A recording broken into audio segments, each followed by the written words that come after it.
Hey, good afternoon. My name is Sean Hudkins. I'm the site director / camp director here at Norwich Lake. We are part of Timothy Hill, located in Massachusetts. It's gorgeous out here. Got the lake behind me.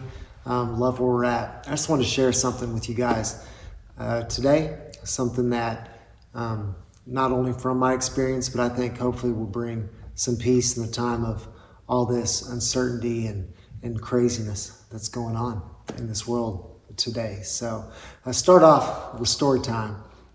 When I was about half my life ago, when I was 23 years old, I had the wonderful privilege and honor of experiencing my first child being born.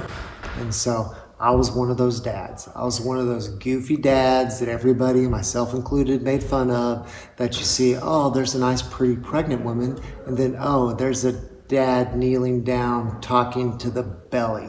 I was the belly talker. I was the one that would sing and talk and just trying to, I believed all those stories that this baby can hear my voice, can understand. So when this daughter comes out and she is introduced to the world, she will know who I am. That was my mindset anyway.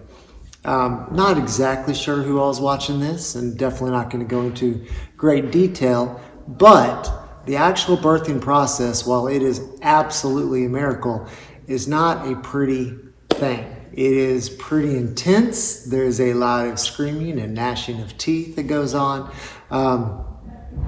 And once again, not too much detail, but after the baby is actually born, and in my case, after daughter, Lakin, was actually born, the job of the doctors is to say, okay, let's get this baby breathing.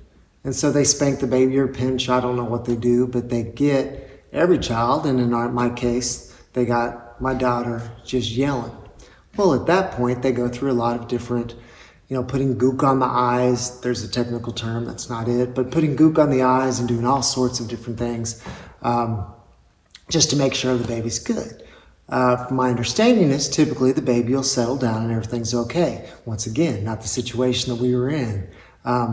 My daughter screamed and screamed and screamed, and no matter what anybody else was doing, would not settle down. And so the nurse finally was like, here you go, Dad, your turn to try. And so they put my daughter in my hands, and I hadn't never held a baby that small, and so I'm all scared and nervous, and she's just screaming. And so my instinct was, I've been talking and singing to this kid in utero forever, so let's just see what happens. And so being emotional like I was, I started singing and just saying, Jesus loves me, this I know, for the Bible tells me so. Little ones to him belong. They are weak, but he is strong. And as soon as I started singing, my daughter stopped screaming, and I know couldn't biologically see me and everything, but looked up at her father and got quiet and got silent because she recognized my voice. We live in a time where there's so much going on, so much intensity, so much happening, that I try to think a lot about when Jesus was sitting on the water in a time of a literal storm on the boat, and everybody was freaking out. And they woke him up and said, do something. And he spoke, and even the wind and the waves understood his voice, and things got calm. Now, I'm not here to say that all the problems are going to be fixed, but what I am saying is, what I want to encourage you to do is take a minute and stop and listen for the Father's voice. My daughter was introduced literally to the world for the very first time, and all the uncertainty and everything that came with it.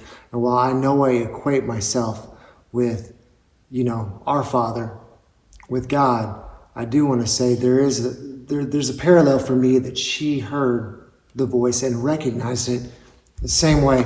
I just want to encourage you guys to just step back in the midst of everything, listen for the Father's voice and for the calming presence, the peace that we read about, that we can't understand but that he can offer. Thank you all for listening. Look forward to chatting with y'all soon.